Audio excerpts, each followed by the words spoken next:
Hi, I'm Jamie Poisson. It's no secret that Prime Minister Mark Carney thinks Canada should reduce its dependence on the U.S. It's a message that he delivered on the world stage in Davos. Argue the middle powers must act together because if we're not at the table, we're on the menu. But the Wall Street Journal has recently published these pretty remarkable deep dives into how Carney's been aggressively making this pitch to European leaders behind the scenes, and how that now famous speech wasn't his opening salvo, but actually the culmination of a months-long campaign. Joe Parkinson and Drew Hinshaw are the two journalists behind these stories, which have got a lot of people talking, and they join me today.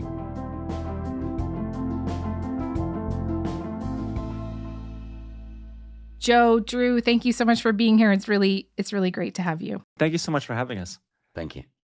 As I was mentioning before we got up and running, a lot of people here are talking about this reporting, so I've been kind of dying to have this conversation with you both.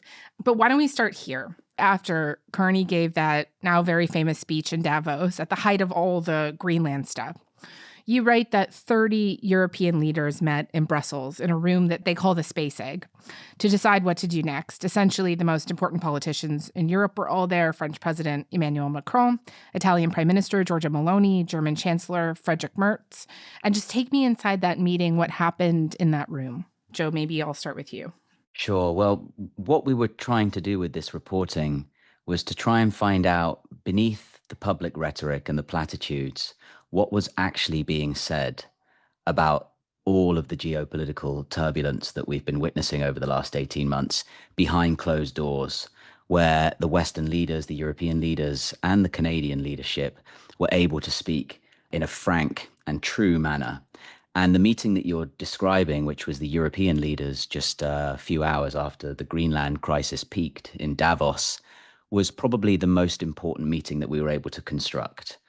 This is a meeting where the heads of government across Europe file in without their cell phones, which are put in a signals blocking case. There are no aides for the prime ministers and presidents. There's no recording. And the way that this conversation was described to us was 5 hours, which amounted to something which people called therapy. And the therapy was talking about just what had happened, how the West had got to the point in Greenland where Danish troops with blood bags, with explosives to blow up runways, backed by French and other troops from 7 allied nations, were in Greenland deployed for a potential shooting war with the United States after the president had refused to rule out military action. And in this meeting, just the most extraordinary things were said about the feeling that the alliance had crossed a threshold, the feeling that the Allies could no longer rely on America in a way that they had done before, really since the Second World War, all through the Cold War. And President Macron put it pretty bluntly, said, we have to draw a line here and there is no going back. And not everyone agreed on how to deal with it or whether or not you could go back, right? I understand Giorgia Meloni, for example, was a holdout. Just tell me a little bit about that. At this point, even though the crisis was so acute, there wasn't a total consensus around the idea of trying to rebuild the plumbing of the alliance to be less reliant on the US. There were still a couple of holdouts who I think were just as shocked as they were still perhaps giving a sober judgment of where the US was. Giorgia Meloni, who'd invested a lot of political capital into backing President Trump and becoming friends, if you remember it, with Elon Musk during the early parts of the second Trump administration. Even Chancellor Merz, who I think, the German-American alliance really is, the crucial axis in NATO, also didn't really want to believe, I think, what they were seeing and was struggling to recognize or struggling to come to that conclusion that things had changed fundamentally. There were voices in the room that put it incredibly starkly. The Prime Minister of Belgium said that if the status quo continues, then the Europeans risk becoming America's miserable slave. But now so many red lines are being crossed that you have the choice between your self-respect. Being a happy vassal is one thing, being a miserable slave is something else. if you back down now, you're going to lose your dignity. And that's probably the most precious thing you can have in a democracy. It's your dignity. So we should... And what I think your listeners will be very interested in is that Pedro Sanchez, the Prime Minister of Spain, as well as others, said there is actually a way forward here.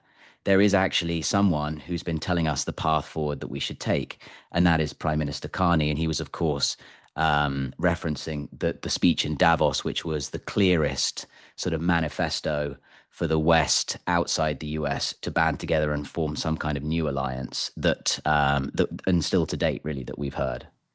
And Drew, let me bring you in here to talk about Carney specifically, because we know from your reporting that even before that speech, Carney had been pushing leaders in Europe to reduce their reliance on the US for months. The speech was kind of like a culmination. And just what kinds of intelligence was Carney getting as he assumed office in early 2025 from both intelligence officials, but also from his predecessor, Justin Trudeau? Well, this all began with the 51st state comments that Trump made, even in the weeks before his second presidency began. And I think a lot of Americans took that as mere shtick. It was just one more kind of Trump episode in this long-running show, but it lit a fuse of unintended consequences that continues to burn today. Of course, it helped Mark Carney win an election to be prime minister. Liberals were facing this 20-point polling deficit before that 51st state episode. But it also ironically brought someone to power who had spent the years after the 2008 financial crisis, when he was the Bank of England governor, thinking about how the West and the global economy generally had become overly dependent on a single unpredictable node, which was the United States and its dollar. As central bank governor in England, he had kind of tried to push other countries to find a dollar alternative that they could use that would make the world less reliant on America. Nobody really listened to that. It was sort of a quixotic idea happening in the corner of our screens. But then he becomes prime minister. And in this really kind of history turns on the strangest things way, he had the phone numbers and the contact details and these years-long friendships with people in power. He knew Emmanuel Macron, who used to be Rothschild banker and is now France's president. He knew from his banking days. He also knew the chairman of BlackRock's German subsidiary, Friedrich Merz, now Germany's chancellor. He knew Alexander Stubb, who was president of Finland. Once upon a time, he was the European Investment Bank's one of the lead bankers there.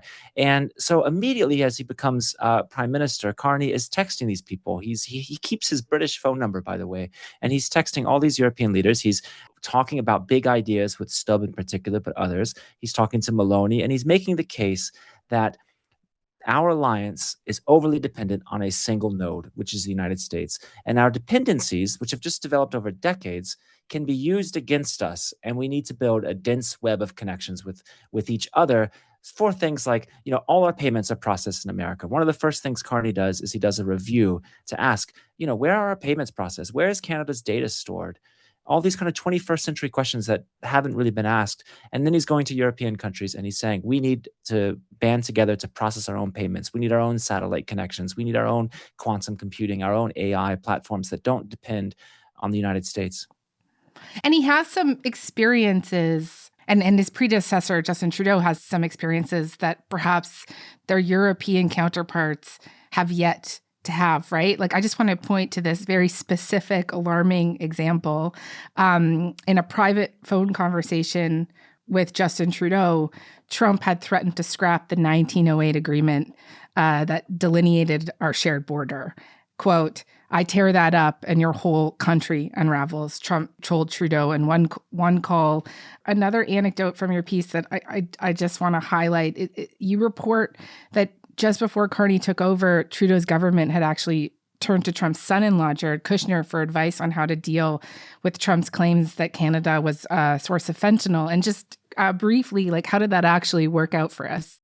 Right. So in the first administration, there were a series of people that Canada and other governments could go to when they wanted to reach Trump and kind of, do something like patch up trade agreements.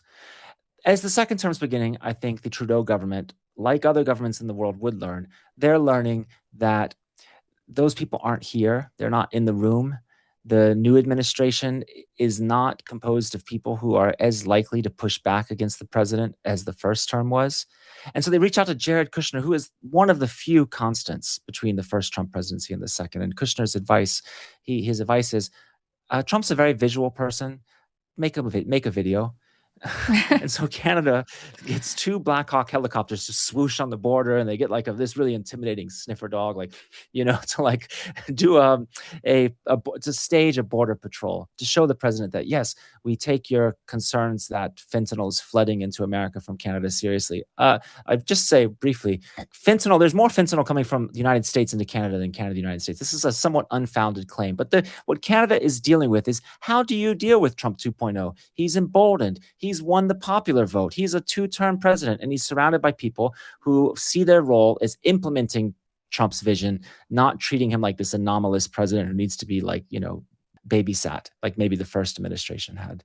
And so Canada makes this video, and instead of appeasing him and making him say, they're taking border control seriously, it seems to fuel his interest. And he starts to talk about why is the border where it is? Should it be moved north? Or, why did this border happen? And Canadian officials who are having to deal with this is happening now, right at the moment when Trudeau's government is passing over to Carney. They are reading clinical studies about impulsivity to try to understand what makes Trump's brain tick. They are reading biographies of his business and media career. They have this theory that this is price discovery. So in the New York real estate market, you might ask an outrageous price for your building just to see how the market reacts. So maybe that's what Trump is doing here. Maybe he's just seeing how it reacts. Unfortunately, as the year goes by, it becomes more and more apparent that Trump is intent on imposing harsh tariffs on Canada and offering basically one way out, which is Canada becomes part of the United States. Just to add to that, sorry, Please. We're now 18 months into this second Trump administration, and people have adjusted to the degree you can adjust to this very unusual administration and its rhythms and its metabolism and its very unusual rhetoric, to put it diplomatically. But cast your mind back to those early months and just how centralized political power was in Washington, just how disorientated global leaders were as Trump raced to try and enact policy across his first 100 days. One of the Canadian officials that we spoke to said they were trying to make the case to the Europeans that this was so fundamentally different, it was going to require fundamentally different thinking. And the way they put it is, there have been a lot of grenades thrown, but the first grenade that was thrown went off in our face. We felt that grenade explode. And European leaders, I think, were so sort of disorientated and overwhelmed by how powerful Trump seemed to be at that point. And Trump's power was actually having reverberations in their own countries, emboldening, the right wing and the populists and all of those things. They were very, very nervous about speaking out. And the Canadians registered and noticed there wasn't as much international support for Canada after these threats from Washington that the Canadians would have liked to see. And I think that stung, and I think that made them obviously feel the case very keenly from their perspective, and it meant that they were something of a Cassandra for the first 6 months or a year, warning and warning from the outside, and those warnings have now actually moved into the mainstream.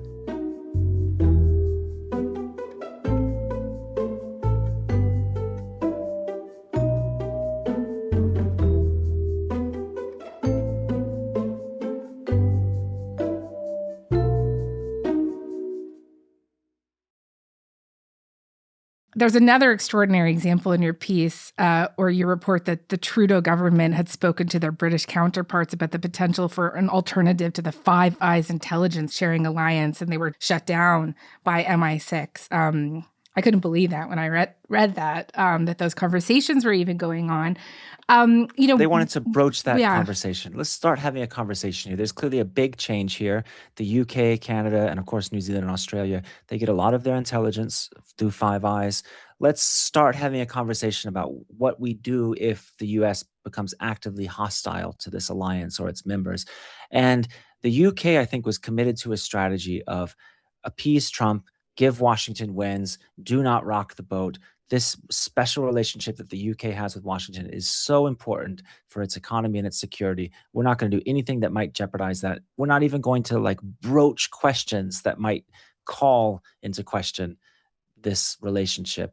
Even when King Charles was looking at visiting Canada as a gesture of support, Keir Starmer, the Prime Minister of the UK, was quite nervous that, is this going to provoke the president? Is this something that we should really do? So I think, in a way, the UK kind of represented a school of thought in Europe at that time, which was like, let's just plow forward, cover your eyes, don't make a point of this. Let's not talk about Greenland. Let's not talk about the Canada thing. Let's just give the president wins and hope that he is committed to NATO and isn't hostile towards Europe, and he goes on to other policy priorities. This was a strategy that was not just epitomized by the UK. Even Denmark, that ultimately, of course, would end up having to deal with the most turbulence from Trump because of its sovereignty over Greenland. Even Denmark had a strategy when Trump was talking about Greenland in the lead up to what became the crisis, which was given a name by the European leaders, which was the grin and bear it strategy. Just nod, just hope that this is a Trump phenomena. Trump does Trump, and we're going to be able to, style it out somehow in the way that we did in the first administration. But the diametrically opposed positions of Canada and the UK is one of, I think, the unknown threads of this drama that we were able to pull out with our reporting. Not many people really, I think, have been talking about just how much of a clash there was behind the scenes between the Canadian government and the UK over how to deal with the US. And certainly the Secretary General of NATO, Mark Rutte, would fit in that appeasement bucket as well, right?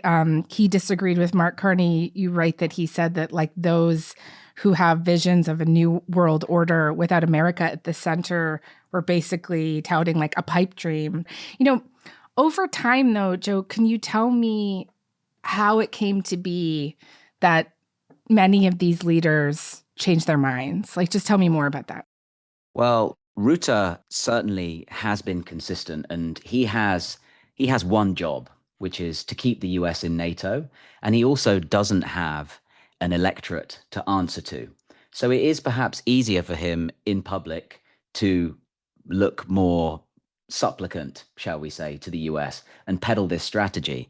And certainly what our reporting revealed was that Rutte seemed to epitomize one camp, which was that we need to flatter Trump because I've looked under the bonnet here in NATO and the alliance. And frankly, if you think that we're going to be able to create an alliance of middle powers and wean ourselves off this fundamental reliance on the US, you are deluding yourself. Versus Carney, who from the get-go, I think, because of his thinking about the global economy's dependence on the US dollar and a small amount of American financial assets, already had in his mind what might be a template to go forward. Now, I think Rutte certainly carried the majority of the Western leaders with him all the way through the early bumpy ride with the 51st state comments, and then through the early, if you can remember back that far, so much has happened, but Trump's strategic strikes on the Iranian nuclear facilities before the war. It's only when we get to the tail end of 2025, Trump, first of all, of course, orders what was ultimately an incredibly successful exfiltration of Nicolas Maduro from Venezuela, and within days is talking to friends and associates at Mar-a-Lago, including Katie Miller, the wife of his deputy chief of staff, Stephen Miller, where it was in this kind of ruminative mood saying, I wish I had more time. I wish I could do Greenland. And the sources that we spoke to said at that point he was very, very high off the success of the Venezuela operation. As the Greenland crisis gathers steam, and as the Americans refuse to take military action off the table, that is the threshold moment that changes minds in Europe. And I think the Canadians are very happy that the Europeans are now on board. And, Prime Minister Carney, who's been talking to friends and allies throughout his premiership, is now publishing op-eds, detailing this vision with some of them. But I think it's also, one person that we spoke to did say it's still remembered that when the 51st state comments were made, there wasn't really a lot of support for Canada. And actually only after Trump made his desires known for Greenland did people come on board? So I think there's both a desire from Carney to build this middle power alliance that he's been sketching out, but also this feeling that Canada, at a point, felt like it was somewhat isolated and alone.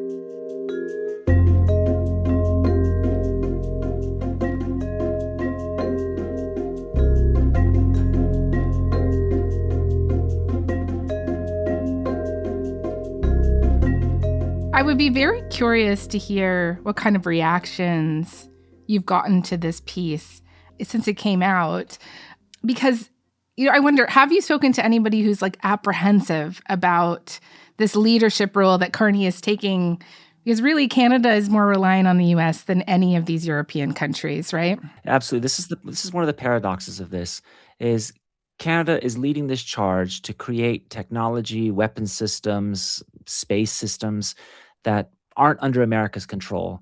And yet Canada, which is advocating this path, is more reliant on the U.S. than almost any country on earth. 3/4 of Canadian exports go to the United States. Not to mention the how deeply interwoven the intelligence sharing, the defense, all of it is so thread together. So I think from Canada's perspective, this is a very interesting balancing act, because it needs to encourage European allies to help it build up capabilities that are outside American suzerainty, while at the same time not doing anything to provoke the president, who obviously has a certain kind of governing style that creates feuds with leaders, and he likes to get revenge and things like that. So I myself am wondering how the Canadian government feels about our reporting, because on the one hand, it does show that Mark Carney has, in a way, won an argument among European leaders. At the same time, it's a spotlight on something that I think everybody would love to do this. Let me put it like, use a metaphor here. One British official who described what NATO is doing right now compared it to a duck that is trying to look cool and calm on the surface, but is furiously paddling under the water. And that's kind of what Canada has been doing, is trying to build up this alliance of middle powers without doing anything to provoke the US.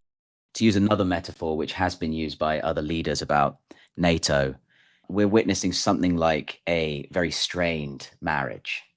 Okay. And for sure, nobody's filing divorce papers. And you saw the NATO summit and all of the positive rhetoric and all of the bonhomie that was there.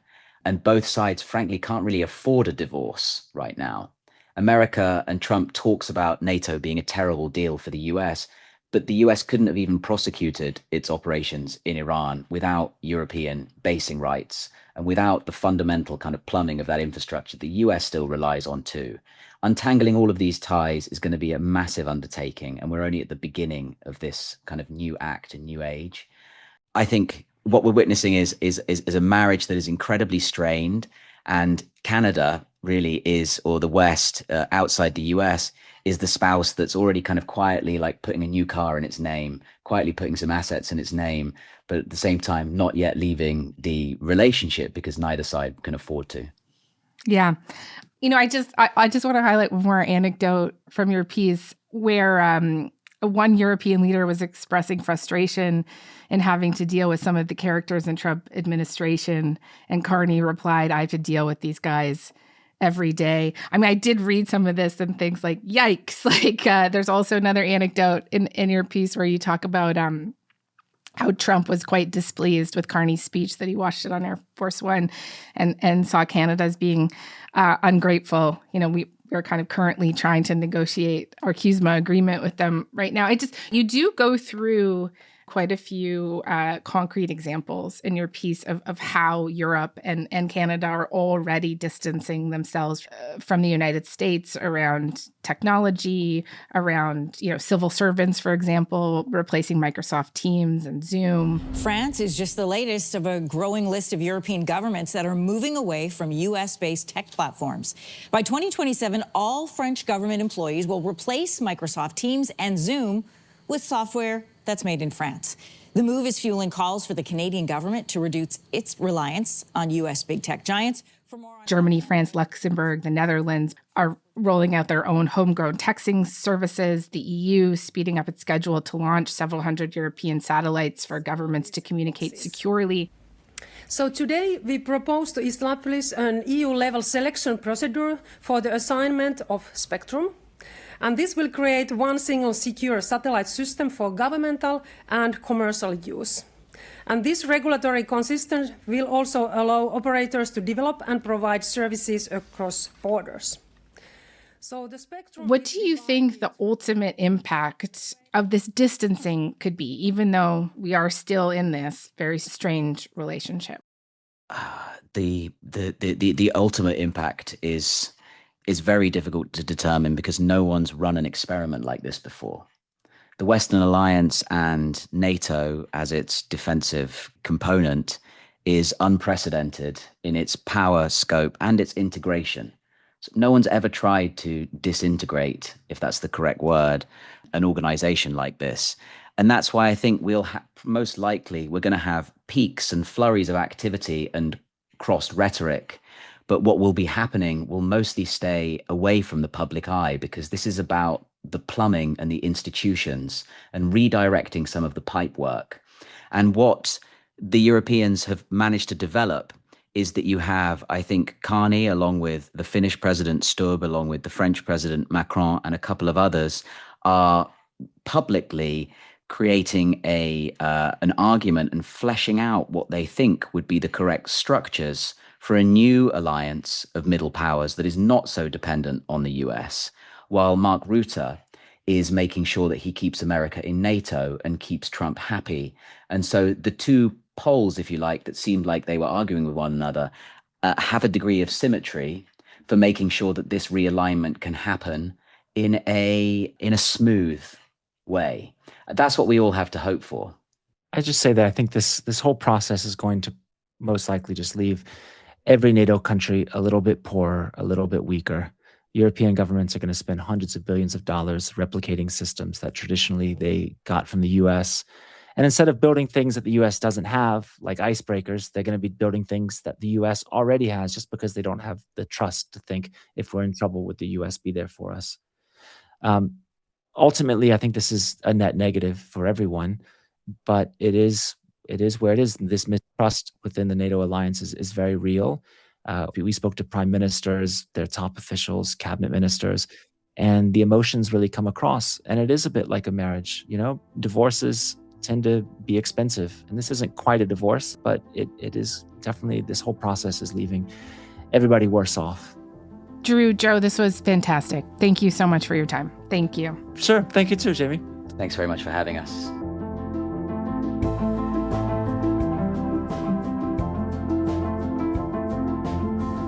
All right, that is all for today. I'm Jamie Poisson. Thanks so much for listening. Talk to you tomorrow.